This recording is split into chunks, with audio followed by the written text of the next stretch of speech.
Welcome, everybody, to History Analyzed. I'm your host, Mark Palmer. This is a podcast which examines historic events and issues. The event we're analyzing today is the Oklahoma City bombing. When people think of terrorist attacks in the United States, of course, the first thing that comes to mind is 9/11.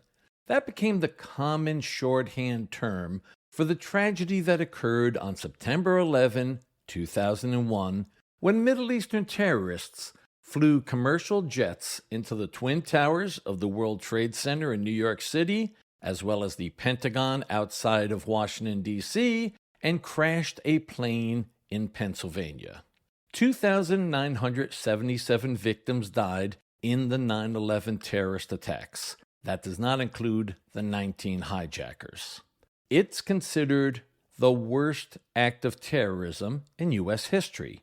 The Oklahoma City bombing did not kill anywhere close to that number, but it can be argued that it was worse because it was perpetrated by American citizens. On April 19, 1995, an enormous bomb in a Ryder rental truck was parked outside of the Alfred P. Murrah Federal Building in downtown Oklahoma City. It's usually just called the Murrah Building, that's spelled M-U-R-R-A-H. At 9:02 a.m., the homemade bomb exploded. It literally destroyed the front third of this building. 168 people were killed. 19 of those victims were children. Approximately 680 people were injured. At least one source I read stated that 30 children were orphaned because of that explosion, and 219 kids lost at least one parent that day. The person who drove the truck and parked it in front of this office building was a 26-year-old U.S. Army veteran named Timothy McVeigh. He picked this particular target because it was a government office building. McVeigh hated the U.S. government. I'll explain why in a little bit. But first, let me give you some details of the Murrah office building. It had 9 stories. The FBI and ATF both had offices there. The FBI is the Federal Bureau of Investigation, which is the main domestic law enforcement and intelligence agency of the United States, essentially our national police force. The official name of the ATF is the Bureau of Alcohol, Tobacco, Firearms, and Explosives. Of course, you're wondering, why isn't it called ATFE? It's because it was originally called the Bureau of Alcohol, Tobacco, and Firearms. In 2002, the word explosives was added to the official name, but by that point, the common name of ATF was famous for decades, and so many people still just refer to that agency as the ATF. Other government agencies that had offices in the Murrah building were Social Security, the Secret Service, and Housing and Urban Development. On the second floor of that office building was a child care facility called America's Kids. Only 6 children from the Murrah building survived this terrorist attack. They were between the ages of 1 to 5 years old. 19 children died in the bombing, mostly in the daycare center. Timothy McVeigh was born on April 23, 1968, in Lockport, New York. In 1988, he enlisted in the U.S. Army. He served in the Army in the First Gulf War. That was an armed conflict between 1990 and 1991, also known as the Persian Gulf War. It was a U.S.-led coalition of over 30 nations against Iraq. The cause of the war was when Iraqi dictator Saddam Hussein invaded neighboring Kuwait on August 2, 1990. Saddam then claimed to annex Kuwait. McVeigh served during the Persian Gulf War as a gunner on a Bradley fighting vehicle. He was awarded several medals. I've read contradictory accounts as to exactly what medals he received, but it appears that McVeigh was awarded the Army Commendation Medal, as well as a Bronze Star. Both are given for heroic or meritorious achievement and service. The point is that Timothy McVeigh was a good soldier in the Persian Gulf War. He left the Army in 1991 as a sergeant with an honorable discharge. So why did somebody who served his country so well end up hating his own government? In the 1990s, there was the militia movement. These were radical, ideological extremists who despised the American government. They were paramilitary groups, meaning they tended to be heavily armed. They viewed the federal government as tyrannical. There were two incidents in the early 1990s which people in these militia movements believed proved that the federal government was out to suppress the American people and take away all of their freedoms, especially their guns. The first occurred in August 1992 in Ruby Ridge, Idaho. Federal agents went to arrest a man named Randy Weaver for failing to appear in court on illegal gun charges.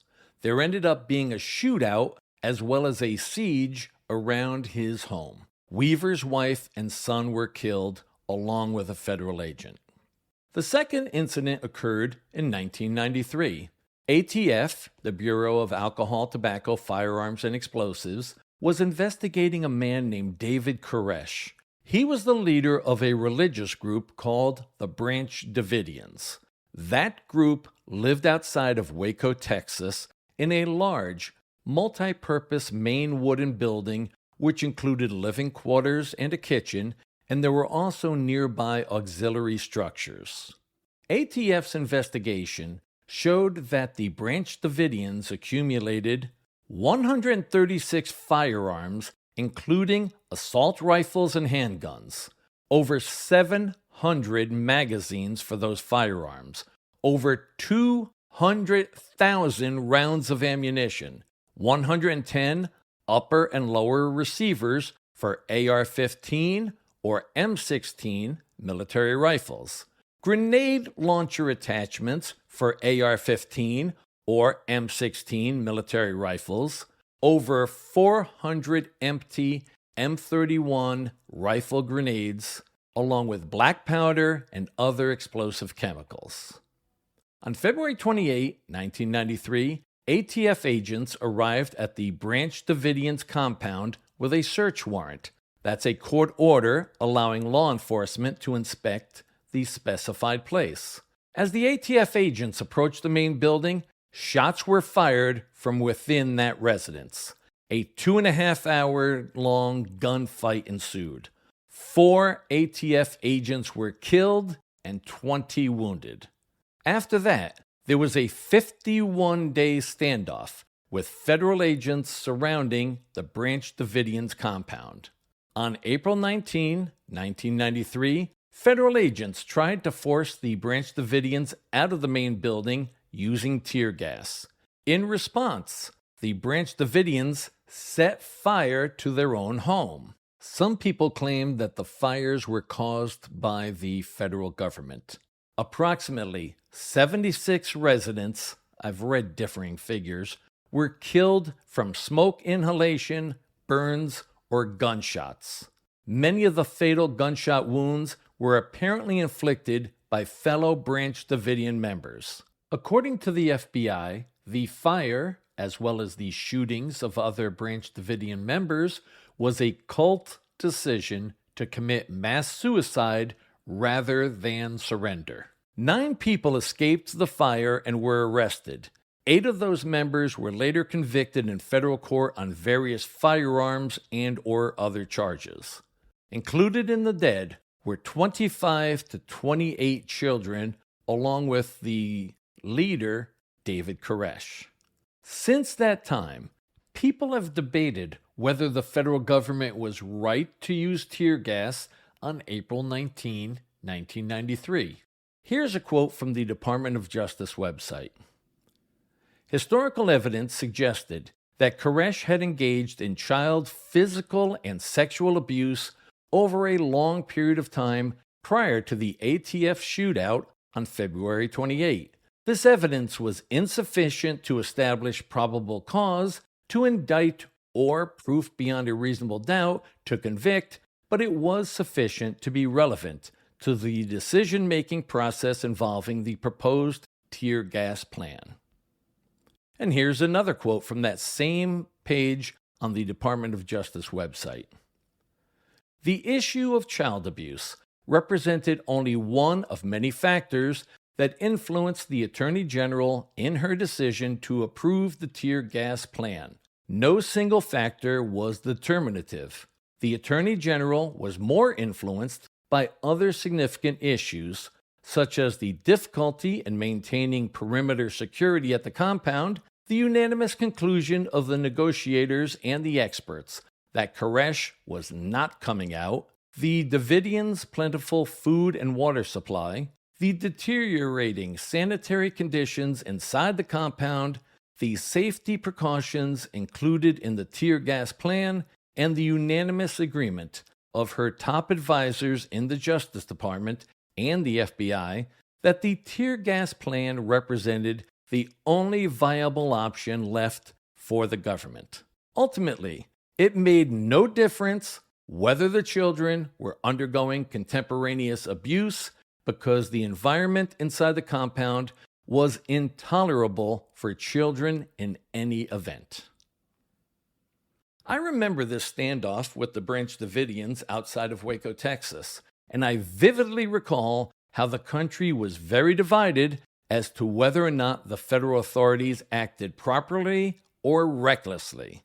I'm not debating that here. The significant point for today's episode is that people in these so-called militia groups certainly thought that the government was very much in the wrong. Timothy McVeigh was at Waco during the siege of the Branch Davidians. McVeigh believed that the incidents at Ruby Ridge and Waco proved that the United States government was repressive and ruthless. It's legal to believe that. Pursuant to the broad liberties set forth in the First Amendment of the U.S. Constitution, you are entitled to believe whatever you want. You can protest or vote for candidates that want to reform these law enforcement agencies. However, you don't have the right to blow up an office building with hundreds of innocent people inside. Timothy McVeigh picked April 19 as the day for the explosion because it was the 2-year anniversary of that climatic event in Waco, Texas, with the Branch Davidians. He also picked that date because it was the anniversary of the start of the American Revolution. On April 19, 1775, the American colonists fought with British soldiers in skirmishes at the towns of Lexington and Concord in Massachusetts. McVeigh and the militia groups of the 1990s viewed themselves as patriots opposing a totalitarian government. Now let's get to what actually happened on April 19, 1995 in Oklahoma City. Timothy McVeigh parked a Ryder rental truck directly in front of the Alfred P. Murrah Federal Building located at 200 Northwest 5th Street in downtown Oklahoma City, Oklahoma. He set fuses to explode the homemade bomb. The bomb was made out of agricultural ammonium nitrate fertilizer mixed with diesel fuel. These mixed components were in several containers in the truck to make one enormous explosive. McVeigh left the truck and walked to where he had left his getaway car. At 9:02 a.m., the Ryder rental truck exploded. And when I say it literally destroyed the front side of this office building, I mean it. A lot of people use the word literally when they mean figuratively. That's not the case here. The front third of the office building was completely gone, and the remaining parts were severely damaged. From the street, you could see each of the 9 floors of the building. The blast was so powerful, it caused damage to more than 300 nearby buildings within several blocks of the Murrah building. Many cars were crushed from the explosion and falling debris.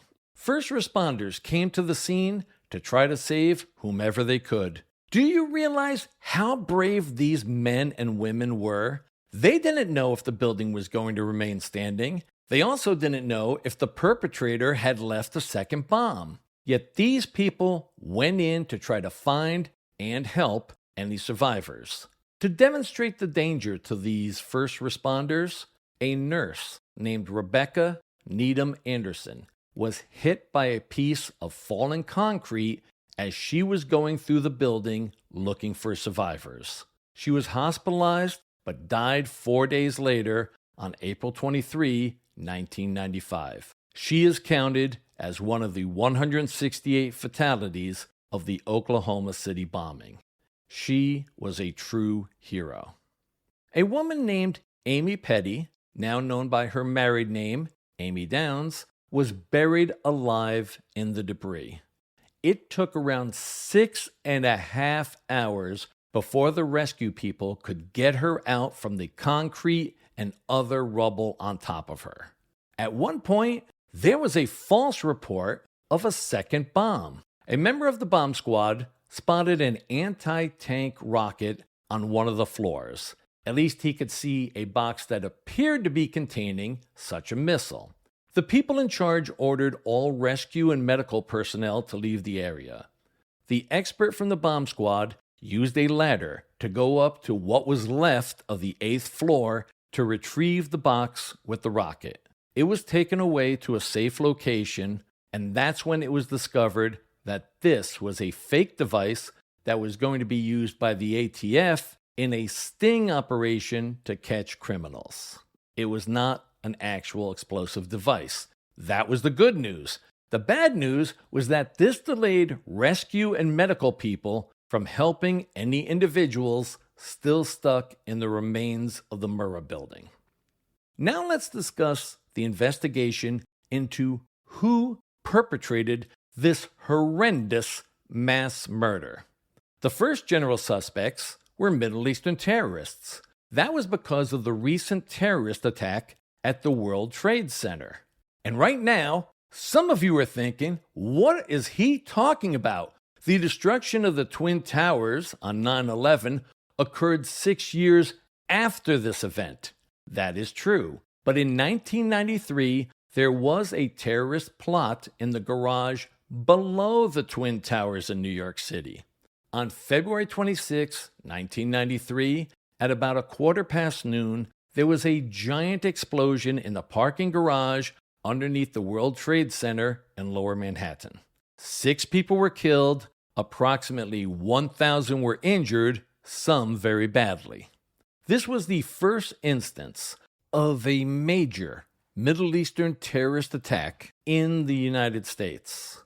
To be precise, at 12:18 p.m., a 1,200-pound or 545-kilogram urea nitrate bomb exploded on the B2 level of the garage. The explosion left a hole 150 feet or 45 meters wide and several stories deep underneath the North Tower of the World Trade Center. While in custody, one of the terrorists later explained that they had hoped that the explosion would cause the North Tower to collapse into the South Tower and both would be destroyed. Neither tower was severely damaged that day. On March 4, 1994, 4 defendants were convicted for this terrorist act. Later, each of them was sentenced to 240 years in prison. 2 other conspirators were later caught and convicted. They both received 240-year sentences. Today, if you mention the World Trade Center terrorist attack, everybody just thinks of the incident on September 11, 2001. Most people don't remember the February 26, 1993 bombing. Getting back to today's topic, although the public immediately assumed that the Oklahoma City bombing was perpetrated by Middle Eastern terrorists, many in the FBI realized that this did not seem like an attack by foreign terrorists. Why would they pick Oklahoma City? Wouldn't they pick a target in Washington, D.C., the nation's capital, or New York, the largest city and financial center of the country. The FBI and other law enforcement personnel were searching many blocks around the Murrah building because remnants of the explosion were sent that far. The Ryder truck was obliterated in the blast. The explosion was so powerful that the rear axle of the Ryder truck was located a block away from the blast zone. Although the axle was horribly damaged, law enforcement people were able to read a partial vehicle identification number on the axle. With that partial vehicle ID number, the FBI was able to determine that this was from a Ryder rental truck. It had been rented 2 days prior at Elliott's Body Shop in Junction City, Kansas. The FBI went to that location. They reviewed the rental records. The person who rented this particular truck used the name Robert Kling, K-L-I-N-G.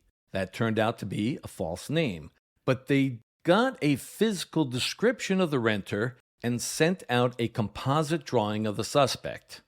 Actually, there were 2 men in the composite sketches that were sent out. That's because an employee at this rental facility thought there were 2 men at the time the truck was rented. It was later determined that this second man actually had nothing to do with this case. He was at the truck rental facility the day before Timothy McVeigh went there. The FBI then started canvassing the Junction City area. They set up roadblocks and asked if anybody had seen the Ryder truck or the man in the sketch. They checked nearby restaurants, stores, and motels. At the Dreamland Motel, the FBI asked the owner if they had any guests at the hotel with a Ryder truck. She said yes. And then she said one of the sketches looked like the man with the Ryder truck. Although he had been shrewd enough to use an alias with a fake driver's license when he rented the truck, Timothy McVeigh used his real name when he rented that motel room. When the FBI looked at the motel registration, this was the first time they had heard the name Timothy McVeigh. The FBI now had a name of their primary suspect. They next checked the phone records for all phone calls from that room that had been rented by McVeigh. You have to remember, this was a time of landlines. Yes, cell phones were available, but they were very expensive and not very common. The FBI discovered a call from room 25 of the Dreamland Motel to a local restaurant. That caller made an order from the restaurant and gave the name Robert Kling. As I told you earlier, that was the name that Timothy McVeigh used when he rented the truck. At this point, the FBI knew that either McVeigh used the alias of Robert Kling or he had an accomplice named Robert Kling. As a side note, I found an article on the Topeka Capital Journal website. The Dreamland Motel has been torn down. It was razed because it had been abandoned for several years. The demolition of the motel began on April 19, 2011. That was 16 years to the day from the Oklahoma City bombing. Identifying the perpetrator is one thing, finding him is something else. Here is where some luck came into play. When McVeigh left the rental truck in front of the Murrah building, he walked to where he had left his getaway car. At 10:20 a.m., just an hour and 18 minutes after the bombing, McVeigh was driving a 1977 yellow Mercury Marquis on Interstate 35 just north of Perry, Oklahoma. Oklahoma Highway Patrolman Charlie Hanger pulled over McVeigh because the car had no license plates. It's amazing to me that McVeigh was this stupid as to be driving a car with no license plates. Anyway, Officer Hanger had McVeigh get out of the car. The police officer could see that this driver had a gun under his jacket. The police officer arrested McVeigh for carrying a concealed weapon, which turned out to be a .45 caliber Glock pistol. Although law enforcement did not realize it yet, The man who blew up that building in Oklahoma City was in custody only an hour and a half after the explosion. McVeigh was taken to the Noble County Jail in Perry, Oklahoma. When he was booked at the police station, McVeigh gave his real name, not his alias. But for his address, he listed a home in Decker, Michigan. That wasn't really his home address, but it was the home of the brother of Terry Nichols. It turned out that Terry Nichols was McVeigh's accomplice in this bombing. Highway Patrolman Charlie Hanger found a business card that McVeigh had on him. The card was for a military surplus store in Wisconsin. McVeigh had written on the back of the card, TNT at $5/stick. Need more. He also wrote, call after 1 May. See if I can get some more. Now let's get back to the FBI.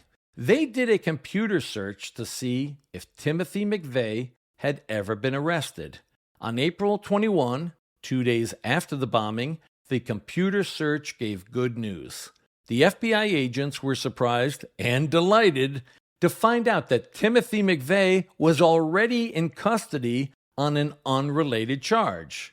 They contacted the Noble County Jail in Perry, Oklahoma, to see if he was still in custody. The FBI was informed that McVeigh was about to be arraigned. This was very lucky. Normally, somebody booked on misdemeanor charges, like a concealed weapon and a traffic violation, like no license plate, would have been released the following morning, meaning April 20. Fortunately, the local judge was unavailable on April 20, so McVeigh remained in jail an extra day than he would have. So he was still there on April 21 when the FBI contacted the Noble County law enforcement. Of course, the FBI said to keep McVeigh in custody until they got there. The FBI went to Perry, Oklahoma, and took possession of McVeigh for the more serious crime of mass murder. If the FBI had called Noble County law enforcement an hour or so later, McVeigh probably would have been released from custody, and he may never have been found. While McVeigh was being retrieved from Perry, Oklahoma, the FBI conducted a raid in Decker, Michigan. This was at the address that McVeigh had used when he rented the truck, as well as when he rented the room at the Dreamland Motel. It seems that at this point in time, Timothy McVeigh did not actually have a home address.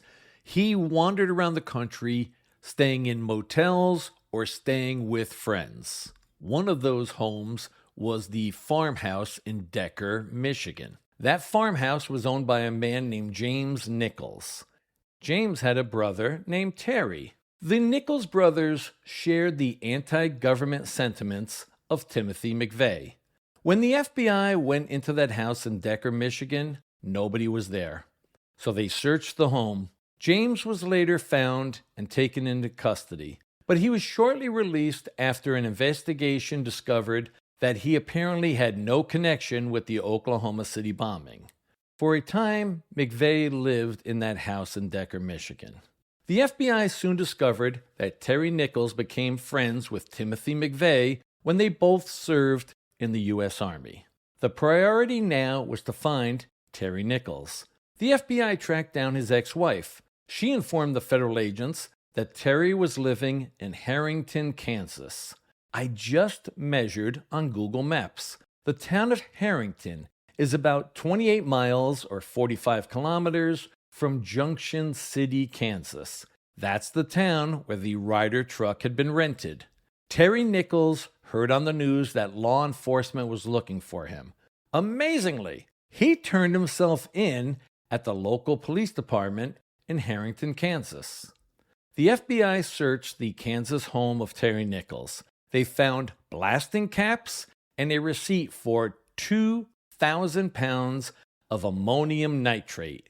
That was the material used in the bomb at the Murrah building. In another part of the country, the FBI spoke with Timothy McVeigh's father in Buffalo, New York. When they asked him who was Timothy's closest friends, he said Terry Nichols and Michael Fortier. That was the first time they heard of Michael Fortier. When they investigated him, they found that Fortier was in the Army with Terry Nichols and Timothy McVeigh. In April 1995, Michael Fortier was living in Arizona.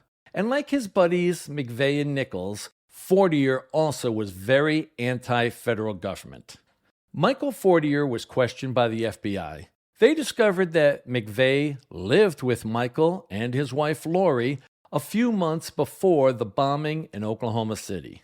Michael and Lori Fortier shared the anti-government views of Timothy McVeigh and Terry Nichols.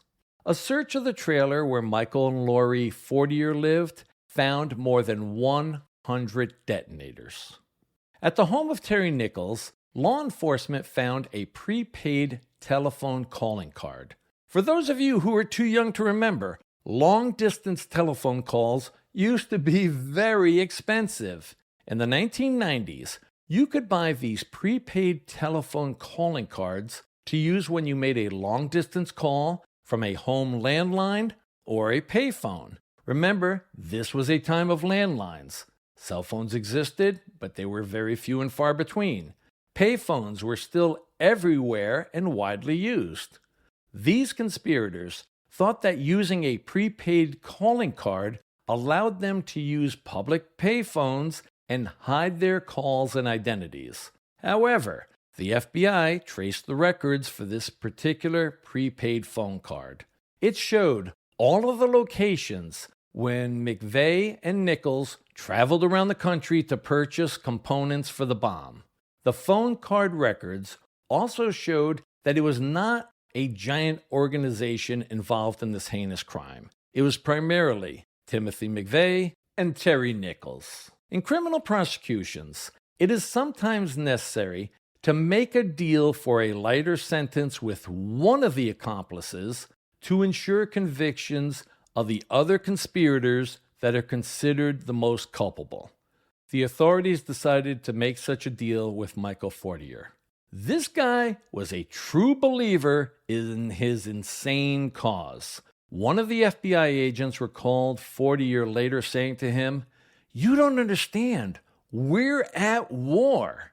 And by that, he meant at war with the federal government. Of course, if there really was a war with a tyrannical government against the citizens of the United States in 1995, like these guys believed, the FBI might have simply shot these three men. Instead, they were tried in court with all of their rights under the United States Constitution. Although the authorities hated to make that plea agreement with Michael Fortier, he did provide them with a lot of information to assist in the convictions of Terry Nichols and Timothy McVeigh. It was Nichols and McVeigh who obtained all of the components for the bomb. They told Fortier exactly what they were going to do. Michael Fortier did not participate in the actual explosion, but he knew all about it. He could have easily stopped it with one anonymous phone call to the authorities, but he did not do that. Fortier testified against both Nichols and McVeigh. Here is part of Michael Fortier's testimony on May 12, 1997, in the federal court trial of Timothy McVeigh. Question: sometime before October 31, you had a further conversation about the plan to blow up a building. Is that correct? Answer: yes, sir. Question: where was that conversation? Answer: in my living room. Question: tell us about it. Answer: Tim told me that him and Terry had chosen a building in Oklahoma City, a federal building in Oklahoma City. He also told me that he had figured out how to make a truck into a bomb. He explained to me how he would arrange the barrels, 55-gallon drums, in the back of that truck to form something he was calling a shape charge. Here's a little more of that testimony. Question: how was he going to fuse it from the front to the back? Answer: he told me he was going to just drill a hole and run a cannon fuse through the hole. Question: the hole would be where? Answer: through the back of the cab into the back portion of the truck. Question: did he tell you why they had selected the federal building in Oklahoma City? Answer: he told me they picked that building because that was where the orders for the attack on Waco came from. He also told me that he was wanting to blow up a building to cause a general uprising in America. Hopefully, that would knock some people off of the fence into and urge them into taking action against the federal government.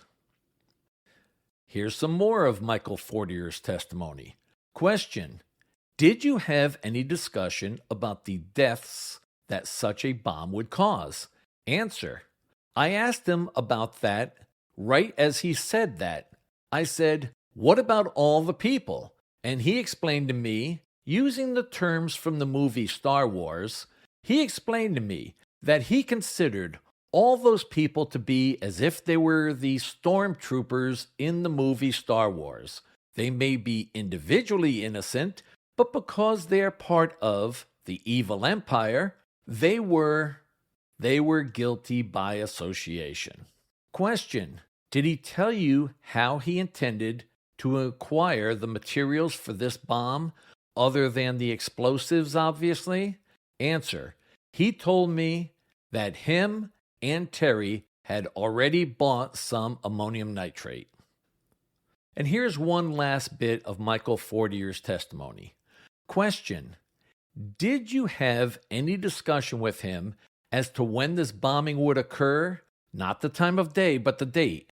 Answer: he told me that he wanted to bomb the building on the anniversary of Waco. Later on, while McVeigh was imprisoned, he granted long interviews to 2 reporters. This is how the world learned what was going on inside of his mind that would lead him to commit such a horrible crime. He explained that he never really had any close friends growing up, that he got picked on a lot as a child. After he left the army, he seemed to have no purpose in life. He kind of drifted around the country, going to gun shows. He was very into guns. He started following all of these conspiracy theories and anti-government rhetoric. One of the primary conspiracy theories was that the federal government was going to take away guns from law-abiding Americans. Timothy McVeigh read a book called The Turner Diaries. It was published in 1978. The Turner Diaries told the story of a white supremacist who was part of a revolt against a supposedly tyrannical federal government. In the Turner Diaries, a man builds a giant bomb in a truck, the same type of ammonium nitrate explosives that Timothy McVeigh used in Oklahoma City. In the book, the man used the truck bomb to blow up the FBI headquarters in Washington, D.C. As I told you earlier, McVeigh went to Waco during the siege of the compound of the Branch Davidians. While there, he was exposed to a lot of extremists who were very anti-government. The result of the Waco incident convinced Timothy McVeigh that he was at war with the government of the United States. That is when he started developing his plan, which resulted in the Oklahoma City bombing. In his interviews with the reporters, McVeigh explained that he had no remorse for killing all of those innocent people, including so many children. His belief was that in a war, there are always civilian casualties. McVeigh thought that his act would start a revolution to overthrow the government before they took away everybody's guns. The trials were held in Denver, Colorado. Timothy McVeigh and Terry Nichols were both charged with the actual planning and carrying out of the bombing and mass murder. Michael Fortier was charged with prior knowledge of the crime.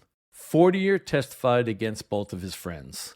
On June 2, 1997, Timothy McVeigh was found guilty on 11 counts of violating Title 18 of the United States Code relating to unlawful use of explosives and weapons of mass destruction, as well as first-degree murder. On June 13, 1997, a jury recommended that Timothy McVeigh be sentenced to death for his crime. That sentence was imposed by a federal judge on August 14, 1997. While on death row, McVeigh wrote a letter titled, "Why I Bombed the Murrah Building." Here is an excerpt.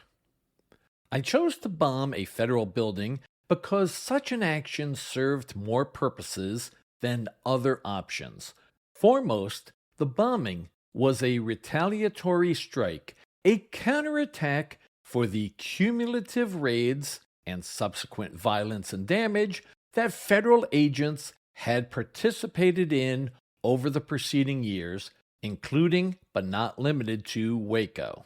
From the formation of such units as the FBI's hostage rescue and other assault teams amongst federal agencies during the 80s, culminating in the Waco incident, federal actions grew increasingly militaristic and violent to the point where at Waco, our government, like the Chinese, was deploying tanks against its own citizens. Knowledge of these multiple and ever more aggressive raids across the country constituted an identifiable pattern of conduct within and by the federal government and amongst its various agencies.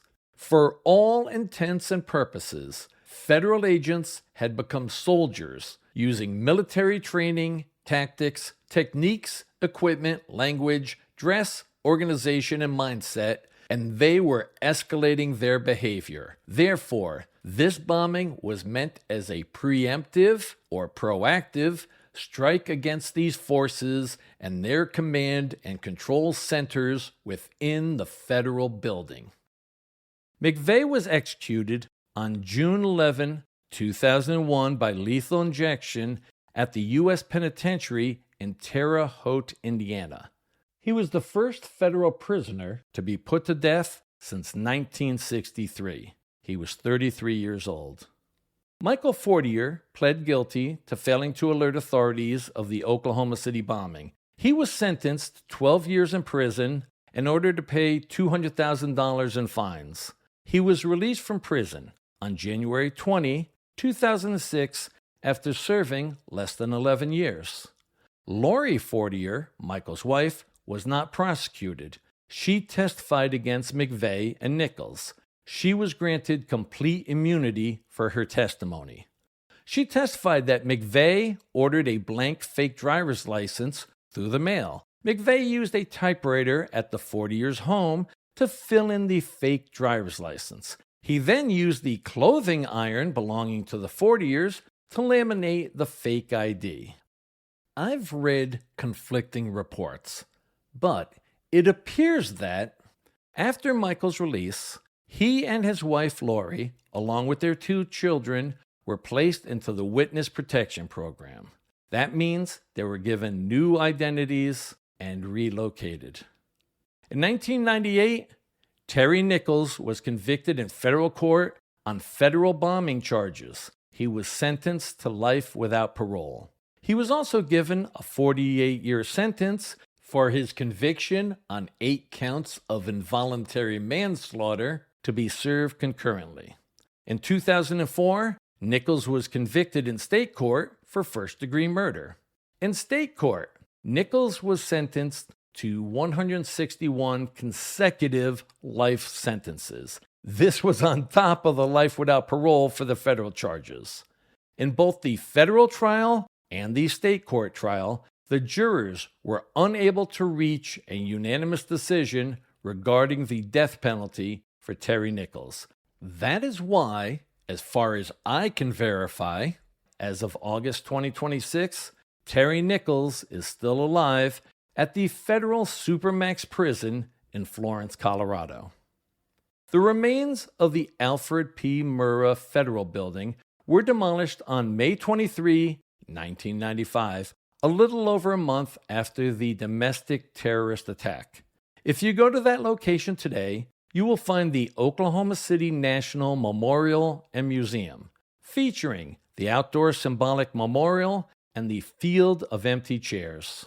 The seats and backs of the chairs are made of cast bronze and granite. Of course, there are 168 chairs, and each chair has the name of a victim etched into it. On June 11, 2001, the day Timothy McVeigh was executed, the Oklahoma City bombing was the largest act of terrorism that ever occurred in the United States. That would change exactly 3 months later, when the 9/11 attacks occurred at the World Trade Center in New York, the Pentagon in Virginia, and the fourth plane which crashed in a field in Pennsylvania on September 11, 2001. That's it for today. Please subscribe to this podcast. If you are listening on a podcast app which allows ratings, I would greatly appreciate a 5-star rating. Reviews really help. Spotify allows comments and reviews of a particular episode. On Apple Podcasts, simply scroll down the History Analyzed show page, select a rating, and then tap Write a Review. Please tell your friends, relatives, co-workers. Word of mouth is the best way to increase the audience for History Analyzed. Check out my website, historyanalyzed.com, where you will find links to fun items for all the history geeks out there. Thank you for listening. Catch you next episode.